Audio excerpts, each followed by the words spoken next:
யார் நாங்கள்? மதத்தால் இஸ்லாமியர், மொழியால் இனத்தால் தமிழர், தேசத்தால் இந்தியர். நாங்கள் இந்த மண்ணின் மைந்தர்களடா.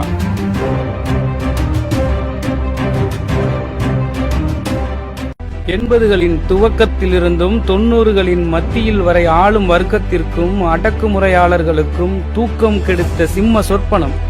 தனக்கென பெரிய அமைப்பு இல்லை, தனியாக அலுவலகம் இல்லை, பின்பற்றி வரக்கூடிய தொண்டர் படை இல்லை, சொந்த சமுதாயத்திற்குள்ளும் பெரிய அளவு ஆதரவு இல்லை, எந்தவிதமான அதிகார பதவியும் இல்லை. ஆனால் இவை அனைத்தும் இருப்பவர்களால் சாதிக்க முடியாத பலவற்றை சாதித்த தனி மனித இராணுவம் தான் பழனி பாபா.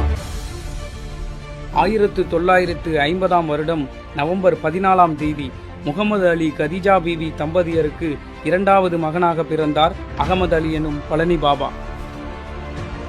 ஊர் பழனியிலிருந்து 4 கிலோமீட்டர் தொலைவில் திண்டுக்கல் செல்லும் பாதையில் புது ஆயக்குடி எனும் கிராமம். பாபா குன்னூரில் உள்ள செயின்ட் ஜோசப் கான்வென்டில் கல்வி பயின்றார். பெற்றோர்களின் மறைவுக்கு பின் புது ஆயக்குடியில் உள்ள முதலாளி குடும்பம் என்று சொல்லப்படும் குடும்பத்தில் சின்னத்தம்பி என்று அழைக்கப்படும் தாய்மாமன் அப்துல் ரஹ்மான் அவர்களின் பராமரிப்பின் பழனி கல்லூரியில் பட்டப்படிப்பை தொடங்கினார் பழனி பாபா. படிக்கும் காலத்திலேயே துணிச்சலான பொது வாழ்க்கை நடவடிக்கைகளால் குடும்பத்தாருக்கு சங்கடம் என்பதால் இல்லற வாழ்க்கை அமைத்துக் கொள்ளவில்லை. முன்னாள் சட்டமன்ற உறுப்பினர் மூக்கையா தேவர் தனது நண்பர்களிடம் அவரது பெயரை சொல்லாமல் மரியாதையுடன் பாபா என்று அறிமுகப்படுத்துவார். அதுபோலவே அகமது அலி பொதுக்கூட்டங்களில் கலந்து கொள்ளும் பொழுது, தனது ஊர் பற்றி குறிப்பிடும் பொழுது அங்குள்ளவர்கள் கேட்கும் பொழுதும் பழனிக்கு பக்கத்தில் புது ஆயக்குடி என்று சொல்வார். இவை இரண்டுமே காலப்போக்கில் பழனி பாபா என்று உருமாறியது. மறைந்த இந்திய பிரதமர் இந்திரா காந்தி அவர்கள்தான் முதல் முறையாக அகமது அலியை பழனி பாபா என்று மிகுந்த மரியாதையுடன் அழைத்தார்கள். கண்ணிய தலைவர் காயிதே மில்லத் அவர்களின் மறைவுக்கு பிறகு தமிழக இஸ்லாமிய சமுதாயத்தின் எதிர்பார்ப்புகளை, உரிமைகளை அரசுக்கு கொண்டு செல்லக்கூடிய வீரியமான தலைமை வெற்றிடமாய் போனது.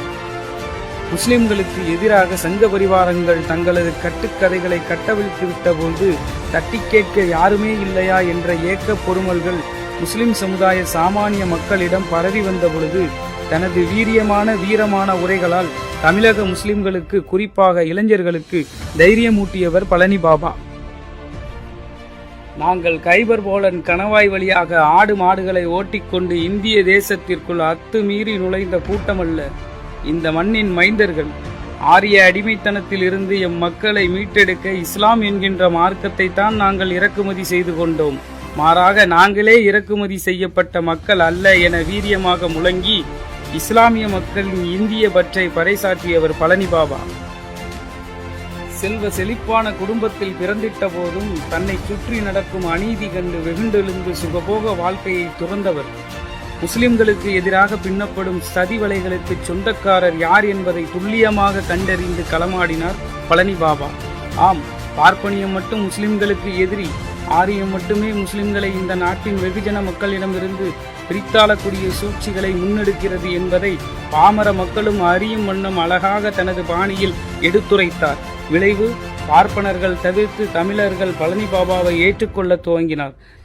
தந்தை பெரியார் மீது கொண்ட பற்றால், அறிஞர் அண்ணாவின் கொள்கைகளில் கொண்ட ஈர்ப்பால் தன்னை அறிவிக்கப்படாத திமுக பேச்சாளராகவே ஆரம்ப காலத்தில் அடையாளப்படுத்தி கொண்டார். கலைஞர் கருணாநிதியின் தலைமைத்துவம் முஸ்லிம்களை கிள்ளுக்கீரையாக பயன்படுத்துகிறது என்பதை அறிந்து திமுகவின் துரோகத்தை முழங்கி அமரர் எம்ஜிஆரின் அதிமுகவிற்கு ஆதரவானார். ஆரம்ப காலத்தில் அமரர் எம்ஜிஆர் பெரிதும் மதிக்கப்பட்டவரில் பழனி பாபா அவர்களுக்கு தனி இடம் உண்டு. அமரர் எம்ஜிஆர் அவர்களுக்கு திமுகவினால் ஏற்பட்ட பல சோதனைகளில் இருந்து விடுபட பழனி பாபா உதவினார் என்பது மறைக்க முடியாத உண்மை. ஒரு கட்டத்தில் அமரர் எம்ஜிஆர் தனது ஆரிய விசுவாசத்தை வெளிக்காட்ட துவங்கினார். சென்னை ஈகா திரையரங்க சாலையில் இந்து முன்னணியின் துவக்க விழா நடைபெற்றது. அப்பொழுது பேசிய அமரர் எம்ஜிஆர், முஸ்லிம்களுக்கு முஸ்லிம் லீக் இருக்கும் பொழுது இந்துக்களுக்கு இந்து முன்னணி அவசியம் என்றார். அதனை வன்மையாக கண்டித்த பழனி பாபா எம்ஜிஆருடனான தனது உறவை முறித்துக் கொண்டார். தனது நாவன்மையின் மூலமாக அமரர் எம்ஜிஆரின் ஆற்றாமைகளை தமிழக மக்களிடம் தோலுரித்து காட்டினார். விளைவு, அதிமுகவின் ஆட்சி அடக்குமுறைகளினால் பழனி பாபா பல வழிகளில் பழிவாங்கப்பட்டார். இருப்பினும் தனது நிலையில் மிக உறுதியாக களமாடினார். எம்ஜிஆர் அவர்களே பழனி பாபா அவர்களின் செயல்களால் அச்சப்பட்ட காலங்களும் உண்டு. அந்த அச்சங்களின் காரணமாக பல முறை பழனி பாபா பொய் வழக்குகளால் கைது செய்யப்பட்டு சிறையில் அடைக்கப்பட்டார். அவருக்கு எதிராக வாய்ப்பூட்டு சட்டங்கள் நிறைவேற்றப்பட்டன.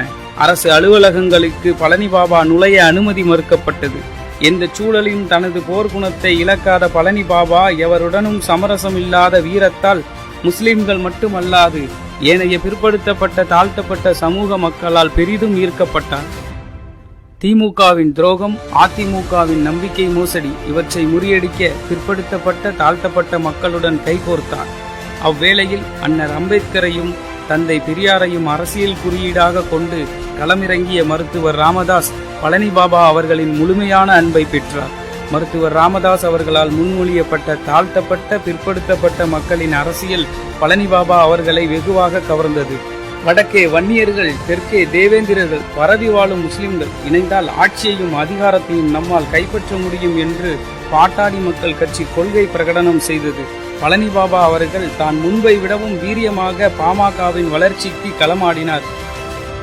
பெருவாரியான முஸ்லிம்களும் தலித்துகளும் பாமகவில் அங்கம் பெற காரணமே பழனி பாபா அவர்களின் எழுச்சிகரமான பரப்புரைகள் தான் என்பது எவராலும் மறுக்க முடியாது.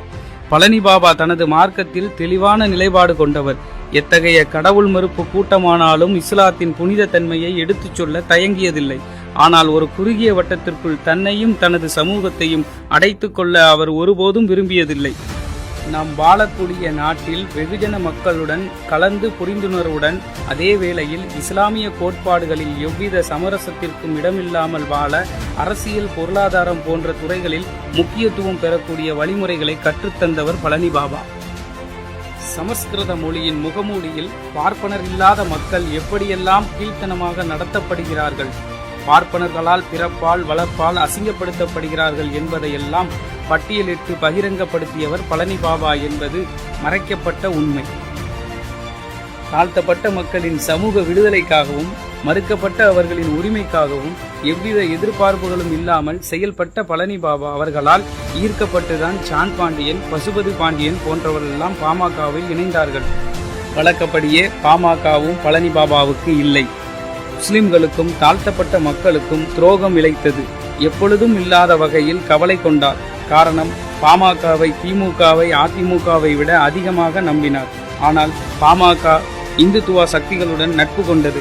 பழனி பாபா அவர்களை கவலைக்குள்ளாக்கியது. மாற்று அரசியலை சிந்திக்க வேண்டிய கட்டத்திற்கு பழனி பாபா பாமகவினால் கொண்டு செல்லப்பட்டார். அதற்கு தற்போதைய சாட்சியங்கள் நிறைய உண்டு. தலித் மக்கள் ஆதிக்க சக்திகளால் தாழ்த்தப்பட்டார்கள். முஸ்லிம்கள் ஆதிக்க சக்திகளின் அச்சுறுத்தலினால் தங்களை தாங்களே தாழ்த்தி கொண்டார்கள். ஆக தாழ்த்தப்பட்டவர்களும் தாழ்த்தி கொண்டவர்களும் ஒருங்கிணைந்தால் மட்டுமே இத்தகைய துரோகங்களை வென்றெடுக்க முடியும் என்கின்ற தெளிவான மனநிலைக்கு பழனி பாபா வந்தார். முஸ்லிம்களின் மிகப்பெரிய கட்டமைப்பான முஹல்லா ஜமாத்துகளை கூட்டமைப்பாக உருவாக்கும் முயற்சிகளை முன்னெடுத்தார். அதே வேளையில் ஜான் பாண்டியன், பசுபதி பாண்டியன் போன்றவர்கள் மூலமாக தலித் மக்களை ஒருங்கிணைக்கும் செயல் திட்டங்களை வகுத்தார். ஒவ்வொரு ஊருக்கும் தானே தனி மனிதனாக சென்றார். முஸ்லிம்களின் முஹல்லா ஜமாத் நிர்வாகிகளை சந்தித்தார். தனது திட்டங்களை சொன்னார். ஏற்றுக்கொண்டார்கள். இணைந்து களமாட தயாரானார்கள். தலித் மக்களை சந்தித்தார். இழிநிலை நீங்க சிறப்பாக செயல் திட்டங்களை சொன்னார். தலித் மக்கள் பழனி பாபாவின் பின்னால் அணிவகுக்க தயாரானார்கள். தேர்தல் அரசியலை புறக்கணித்து தீவிரமாக மக்கள் விடுதலைக்காக களமாடிய திருமாவளவன் பழனி பாபாவின் கவனத்தை ஈர்த்தார். அவரை அழைத்து ஆலோசனைகளை மேற்கொண்டார். வெண்ணெய் திரண்டு வந்தது. ஆனால் பழனி பாபா என்னும் தாலி சமூக விரோதிகளால் உடைக்கப்பட்டது. ஆம், ஒடுக்கப்பட்டோரும் ஒதுக்கப்பட்டோரும் ஒருங்கிணைந்து அதிகாரத்தை வென்றெடுப்போம் என்கின்ற சமூக புரட்சியாளர் பழனி பாபா அவர்களின் கோஷம் ஆதிக்க சக்திகளின் உறக்கத்தை கெடுத்தது. பழனி பாபா என்கின்ற மாமனிதன், தனி மனித போராளி படுகொலை செய்யப்பட்டார். சுமார் 238 வழக்குகள், 136 கைதுகள், 124 சிறை, இவற்றை எல்லாம் கடந்து மக்களின் உரிமைக்காக கடைசி நிமிடம் வரை குரல் கொடுத்த ஒரு மாவீரன் கோடாரிகளால் குடல் செரிக்கப்பட்டு கொல்லப்பட்டார். தடா வழக்குகளில் சிறைப்படுத்தப்படாமலேயே வழக்கை தவிடுபடியாக்கிய வரலாறு பழனி பாபா என்கின்ற ஆளுமையற்ற, அதிகாரமற்ற ஒரு தனி மனிதனால் மட்டுமே சாத்தியமானது. காரணம், பழனி பாபா என்றால் சத்தியம், உண்மை, நேர்மை. பழனி பாபா என்கின்ற தனி மனிதனை ஒழித்துவிட்டால் சாதியம் தலைத்தோங்குவதற்கான தடை அகற்றப்பட்டுவிடும். முஸ்லிம்கள் முடங்கி விடுவார்கள் என்று மணப்பால் குடித்த கயவர்கள் இன்றைக்கு கலங்கி நிற்கிறார்கள். காரணம், ஒரு பழனி பாபாவை கொலை செய்தார்கள். ஆனால் அவர் புதைக்கப்பட்ட இடத்தில் இருந்து பல்லாயிரக்கணக்கான பழனி பாபா முளைத்து விட்டார்கள். பழனி பாபா அவர்களின் வார்த்தைகள்தான் இன்றைக்கு முஸ்லிம்கள் மற்றும் தாழ்த்தப்பட்ட சமூக இளைஞர்களின் முழக்கம். இனத்தால் திராவிடர்கள், மொழியால் தமிழர்கள், ஏற்றுக்கொண்ட மார்க்கத்தால் மட்டுமே நாங்கள் முஸ்லிம்கள். இது பழனி பாபா அவர்களின் கொள்கை பிரகடனம். ஏற்க மறுப்பது அறிவினம். மனிதனை மனிதனாக மாற்ற முயற்சித்த தந்தை பெரியார், அடிமை விலங்கை உடைக்க அரும்பாடுபட்ட அண்ணல் அம்பேத்கரை வாசித்த தமிழர்கள் பழனி பாபா என்கின்ற வரலாறையும் வாசிக்க வேண்டியது காலத்தின் கட்டாயம். மரணம் எனக்கு மயிருக்கு சமமான மரணம். எனக்கு death is not an end to a Muslim, it is a next beginning. அடுத்த ஒரு ஆரம்பம்.